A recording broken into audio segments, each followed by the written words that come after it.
잇몸에서 피가 자주 나고 잘 멈추지 않는다면 골수 형성 이상 증후군일 수 있다.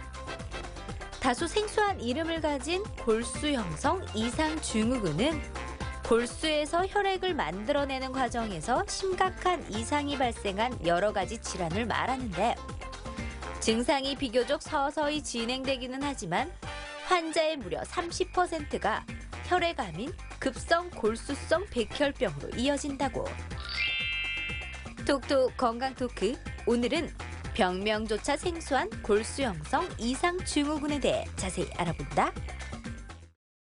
네, 코피가 나면은 잘 멈추지 않고 또 잇몸에서 피가 자주 나고 특별히 어디 부딪히지도 않았는데 쉽게 멍이 든다면 이 질환을 의심할 필요가 있다고 합니다. 네, 이런 증상들은 단순한 노화 현상이거나 만성 피로일 수 있겠지만 네. 혈액 질환일 가능성도 있다고 하는데요. 네. 톡톡 건강 토크, 오늘은 골수 형성 이상 증후군에 대해서 자세히 알아볼까 합니다. 네. 오늘 도움 말씀 주실 분 모셨는데요. 네. 혈액종양내과 전문의 허미화 교수께서 나오셨습니다. 안녕하십니까? 네, 안녕하십니까?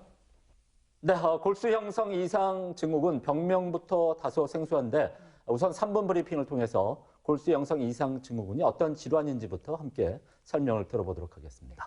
교수님 부탁드리겠습니다. 네, 골수 형성 이상 증후군은 드물게 발생하지만 노인에게서 잘 생기는 병으로 점점 발생률이 증가하고 있고 혈구 감소증과도 연관이 되어 있는 병으로 좀 내용은 어렵지만 들어두시면 도움이 될 것 같습니다.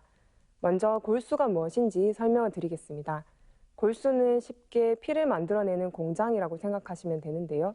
우리 몸에서 성인의 경우에는 골수가 골반 그리고 척추와 같은 중심뼈에 많이 존재하고 어린이들은 다리뼈와 같은 긴 뼈에 존재를 합니다. 골수 내에는 조혈모세포라는 줄기세포가 있는데요. 이 조혈모세포가 적절하게 분화와 성숙을 하면 백혈구, 적혈구, 혈소판과 같은 혈액을 구성하는 세 가지 혈구를 만들어냅니다. 백혈구는 우리 몸에서 면역력을 담당하는데요. 몸에 세균이나 바이러스가 침입을 했을 때 싸우는 역할을 하고, 적혈구는 몸에서 산소를 운반하는 역할을 합니다. 적혈구가 감소되어 있는 것이 빈혈인데요. 빈혈 환자분들이 힘도 없고 숨이 찬 이유가 산소 운반이 적절하게 되지 않기 때문입니다. 혈소판의 경우는 몸에 상처가 났을 때 피가 계속 나면은 위험할 수 있겠죠.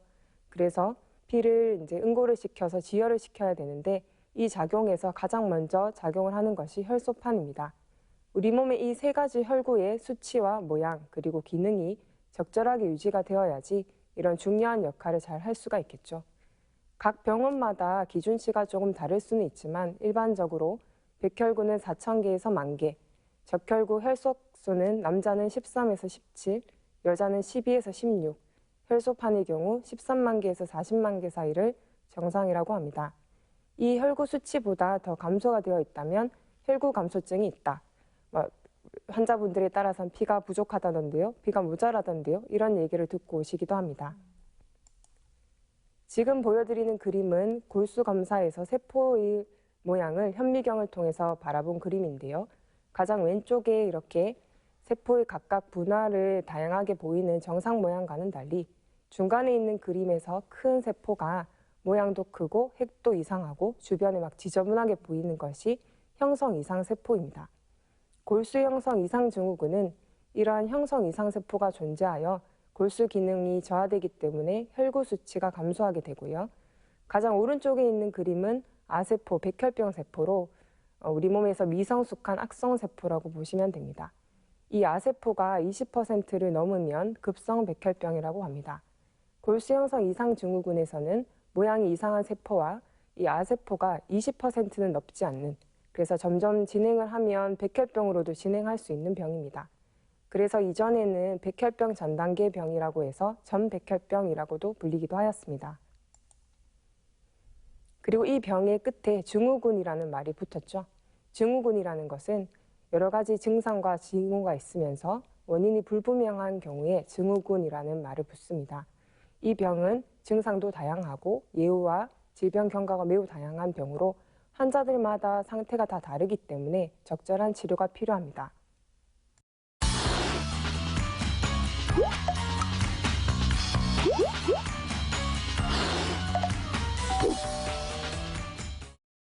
네, 골수 형성 이상 증후군은 그 앞에 증후군이라는 단어가 붙은 만큼 증상이 다양하다고 말씀해 주셨는데요. 네. 실제로 특별한 증상 없이 건강 검진에서 우연히 발견되는 경우가 많다고 합니다. 네.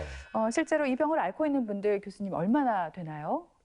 다행히 이 병은 드물게 발생하는 질환입니다. 젊은 분들은 거의 발생을 하지 않고요. 50세부터 발생을 합니다.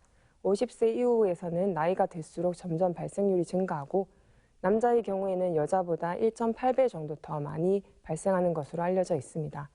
2017년도 기준으로 한 해에 1,200명의 환자분이 발생하였고요. 전체 환자들은 한 6,000명 정도가 됩니다.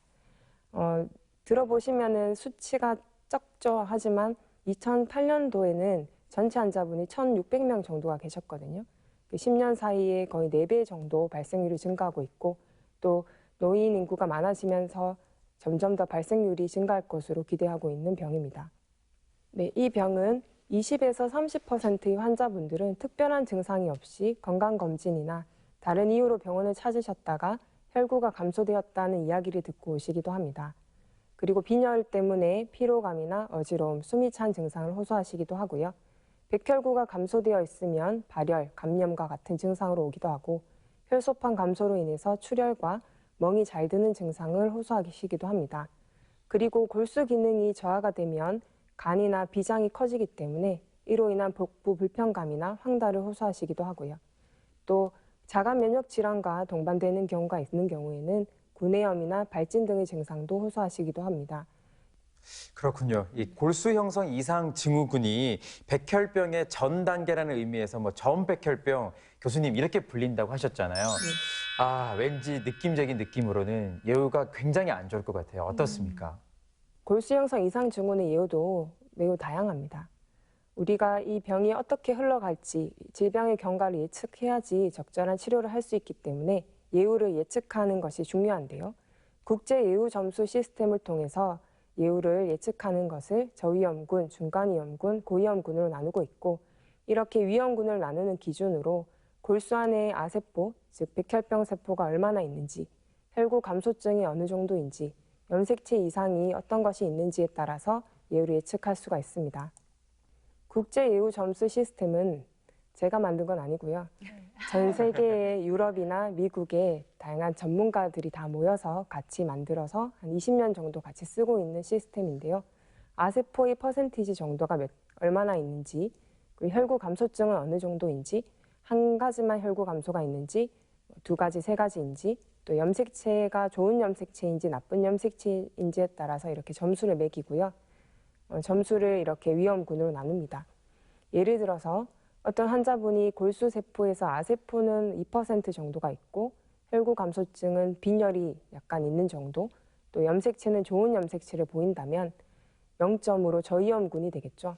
저위험군 환자분들은 치료를 하지 않았을 때 중간 생존 기간이 5.7년이고 25%, 즉 4분의 1의 환자가 급성백혈병으로 진행하는 데는 9년 정도가 걸립니다. 반면에 어떤 환자분이 아세포가 10%가 넘고 혈구 감소증이 세 가지 모두 다 감소가 되었고 염색체도 나쁘다면 고위험군이 되겠고 이 고위험군에 속하는 환자분은 치료를 하지 않으면 6개월 이내에 사망하거나 급성백혈병으로 진행할 가능성이 높은 병입니다. 제가 염색체 이야기를 계속하고 있는데요. 염색체는 세포 안에 핵 속에 존재하는 유전 정보를 가지고 있는 DNA 모임이라고 생각하시면 됩니다. 일반적으로 쌍을 이루어서 남자는 46개의 XY, 여자는 46XX 염색체를 정상 염색체라고 하고요. 이렇게 모양을 보시다가 보면 5번 염색체에서 한 가지가 빠지거나 8번 염색체에서 다리가 한 개 더 생기거나 이런 식으로 구조적인 변동이 생기면 유전 정보가 바뀌고 따라서 이상한 모양의 세포를 만들어내게 되는 것입니다. 골수 형성 이상 증후군에서는 5번 염색체의 결손이 있을 때는 좋은 예후를 나타내고요. 3개 이상의 복잡한 염색체가 있거나 7번 염색체의 구조가 바뀌면 나쁜 예후를 나타내는 것으로 알려져 있습니다. 그리고 아래쪽 표에 보이는 여러 가지 염색체 이상들이 골수 형성 이상 증후군에서 자주 나타나는 염색체 이상으로 다른 병과 감별을 할 때 이 염색체를 통해서 질환을 진단하는 데 도움을 받고 있습니다. 네, 아까 교수님이 보여주신 이 국제 예후 점수에서 저위험군 환자가 치료를 하지 않았을 때 중간 생존 기간이 5년 정도밖에 되지가 않았거든요. 좀 깜짝 놀랐습니다. 그런 만큼 조기에 진단을 해서 적극적으로 치료를 받는 게 무엇보다 중요하다 이런 생각을 했는데요. 교수님, 그렇다면 이 골수 형성 이상 증후군 어떻게 치료를 하나요? 네, 골수 형성 이상 증후군 환자들은 혈구 감소증 때문에 위험할 수가 있습니다. 예를 들어서 환자분의 백혈구 수치가 매우 감소가 되어 있다면 폐렴 등의 감염이 발생하였을 때 폐렴 이겨내지 못해서 감염 때문에 나빠질 수 있겠고요. 혈소판 감소증이 심하면 뇌출혈이나 위장출혈과 같은 응급 상황이 생길 수가 있겠죠. 빈혈도 마찬가지로 삶의 질이 떨어지고 또 어지러워서 쓰러지거나 하면 위험 상황에 도달할 수가 있겠습니다. 따라서 이런 혈구 감소증을 치료를 해야겠고요. 이 혈구 감소증을 치료하는 방법으로 골수에 있는 피를 만들어내는 인자들을 자극을 해서 피를 더 많이 만들 수 있도록 도와주는 조혈 촉진제를 사용하기도 하고, 열이 나는 경우에 항생제를 쓰거나 수혈로 보충하는 방법 등의 보존적인 치료가 있겠습니다. 또 상황에 따라서 면역 억제 요법이나 면역 조절제를 사용하기도 합니다. 그리고 이 병이 점점 시간이 지나면 급성 백혈병으로 진행할 수가 있죠. 그래서 급성 백혈병 자체가 위험할 수가 있기 때문에 급성 백혈병으로의 진행을 막아주거나 또 골수를 다른 사람의 골수로 대처하는 조혈모세포 이식, 저메티라 치료제, 고강도 항암 치료 등을 할 수 있게 됩니다. 치료 방법으로 이렇게 제가 분류를 해보았는데요. 위쪽에 있는 치료는 저위험군 환자 중에서 혈구 감소증이 심한 경우에 혈구 감소증을 호전시키는 방법의 치료입니다. 조혈 촉진제, 면역 억제요법, 면역 조절제 등이 있겠고, 아래쪽에 있는 치료는 고위험군 환자에서 백혈병으로 진행을 막거나 골수를 대처하는 방식으로 저메티라 치료제, 동종조혈모세포 이식, 고강도의 항암 치료가 있겠습니다. 먼저 조혈 촉진제는 다행히 적혈구와 백혈구, 혈소판 모두를 촉진할 수 있는 약들이 이미 개발이 되어 있습니다. 적혈구 촉진제의 경우에 저위험군 환자에서 빈혈이 심한 환자에서 적혈구 생성 촉진 인자가 감소되어 있는 경우 사용을 하면 빈혈이 더 호전되고 수혈 요구량도 줄어든다는 것을 보고하고 있어서 잘 사용하고 있고요. 호중구 촉진제는 일상적으로 사용하는 것은 아니고 발열이나 감염을 동반한 호중구 감소증 환자에서 호중구 촉진제를 사용하였을 때 일시적으로 백혈구가 증가하여 면역력을 증강시켜주는 식으로 작용을 합니다. 혈소판 촉진제의 경우는 면역 혈소판 감소증이나 재생불량 빈혈과 같은 다른 혈액 질환에 사용하고 있는데요. 아직까지는 아쉽지만 골수 형성 이상 증후군에서는 임상적으로 사용을 못하고 있습니다.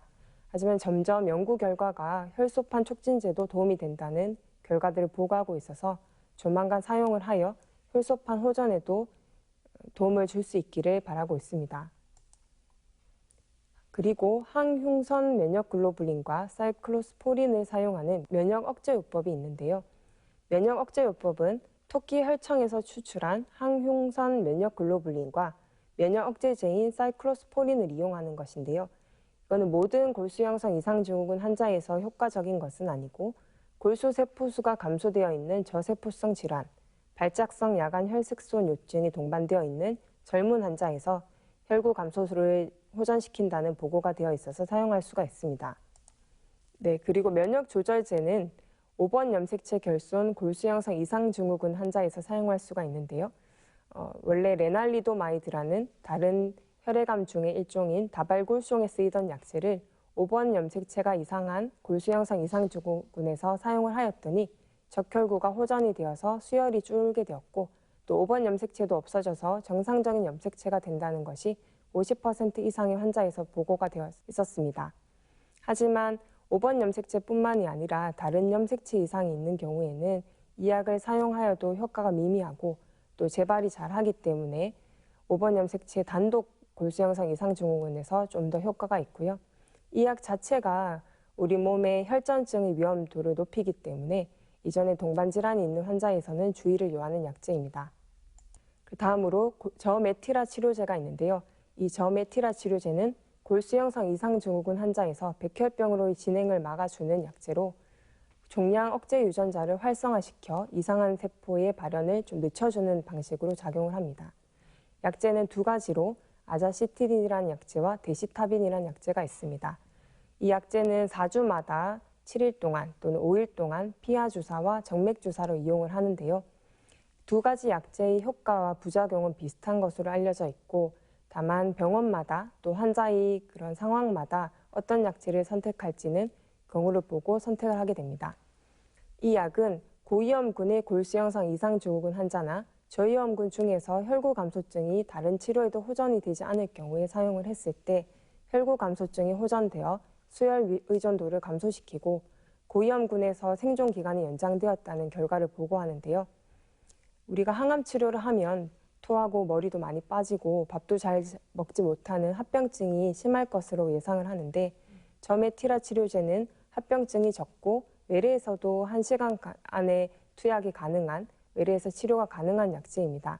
따라서 고령 환자에게서도 사용을 할 수가 있습니다. 하지만 이 약의 치료 반응 기간이 6개월에서 24개월로 2년이 채 넘지 못하기 때문에 골수형성 이상증후군의 완치를 위한 약은 아닙니다. 네, 그런가 하면 골수형성 이상 증후군을 완치할 수 있는 유일한 방법이 바로 이제 동종 조혈모 세포 이식이라고 합니다. 자신이 아닌 공여자, 그러니까 조직적 합성 항원이 맞는 공여자를 찾아서 조혈모 세포를 공여받는 그런 과정이 되겠는데 사실 그 교수님, 공여자를 찾기도 쉽지 않을 것 같고 또 받는다고 해도 환자의 몸이 이식을 거부하는 경우도 종종 있다면서요. 어떻습니까? 네, 동종 조혈모 세포 이식은 적절한 공여자가 있어야지 진행을 할 수가 있는데요. 하지만 골수형성 이상증후군에서는 완치를 할 수 있는 유일한 치료제입니다. 하지만 이식을 하는 과정에서 치료 위험성이 높기 때문에 저위험군 환자에게서 무조건 동종 조혈모 세포 이식을 바로 하는 것은 아니고 백혈병으로의 진행이 높은 고위험군 환자나 저위험군 환자 중에서 혈구 감소증이 매우 심한 환자를 대상으로 합니다. 비교적 젊고 전신 상태가 좋은 환자를 동종 이식을 하였을 때 결과가 좋은 것으로 알려져 있습니다.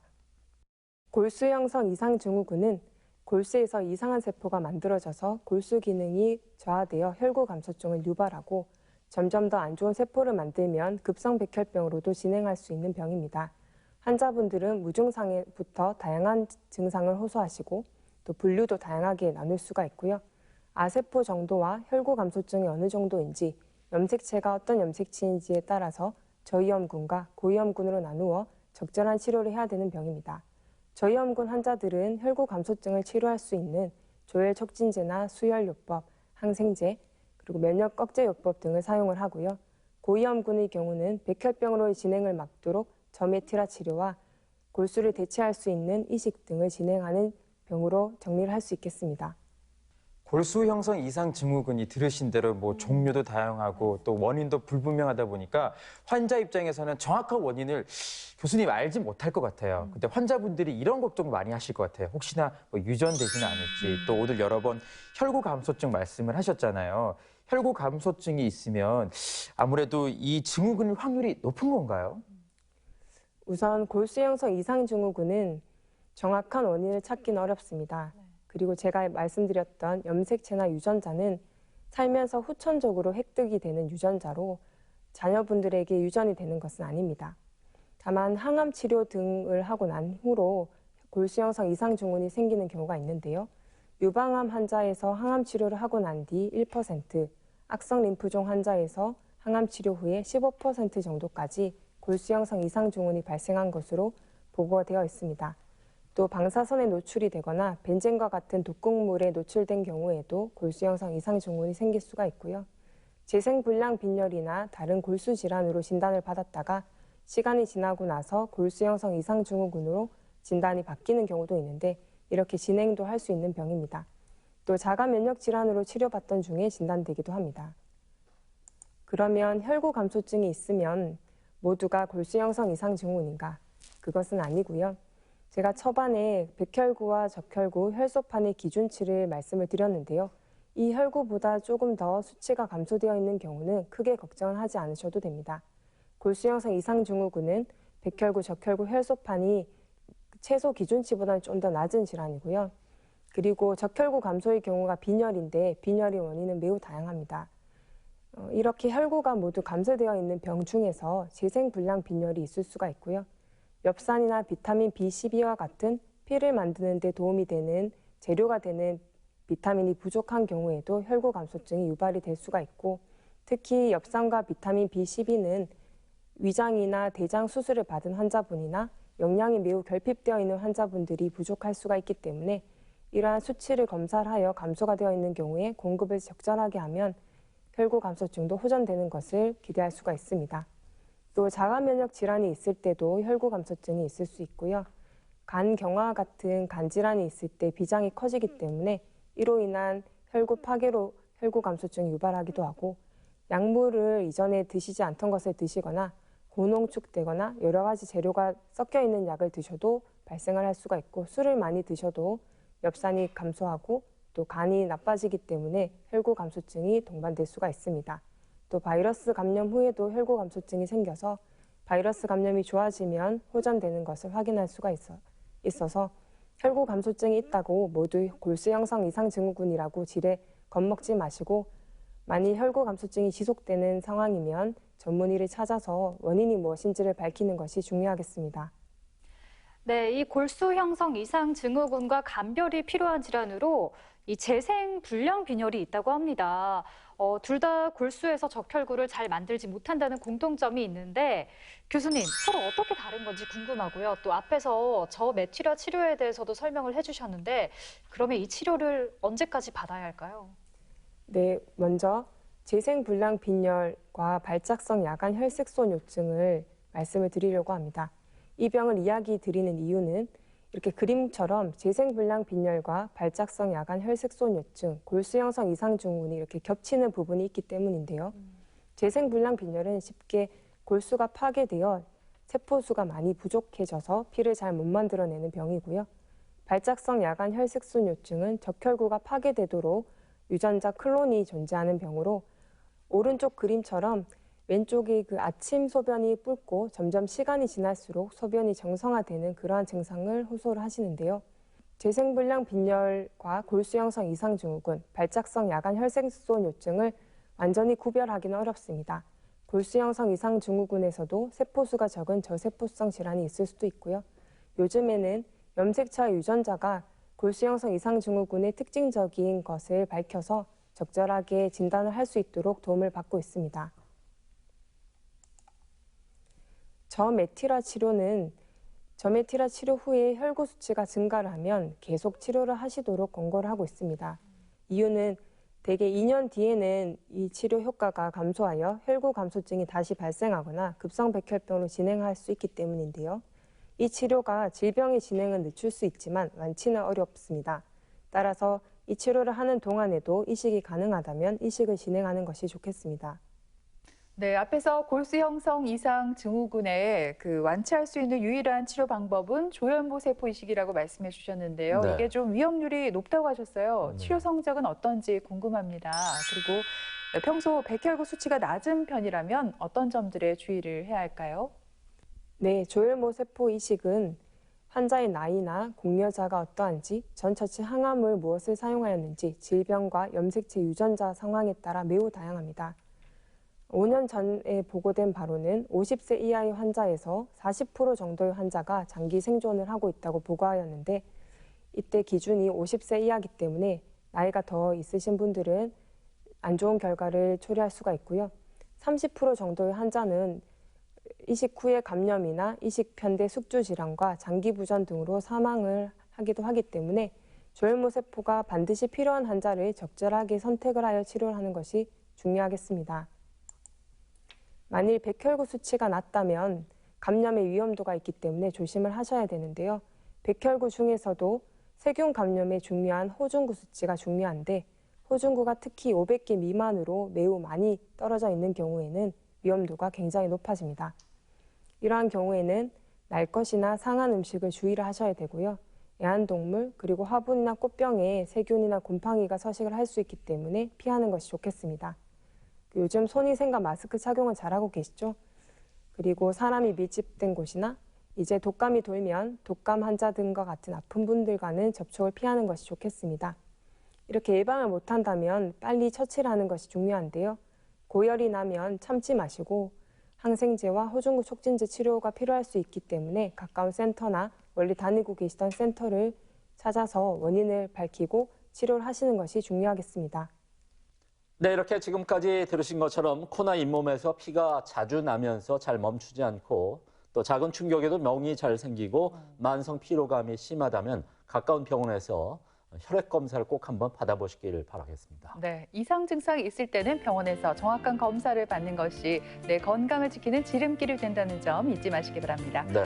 지금까지 이 시간 도움 말씀에 혈액종양내과 전문의 허미화 교수께서 수고해 주셨습니다. 오늘 네, 고맙습니다. 고맙습니다.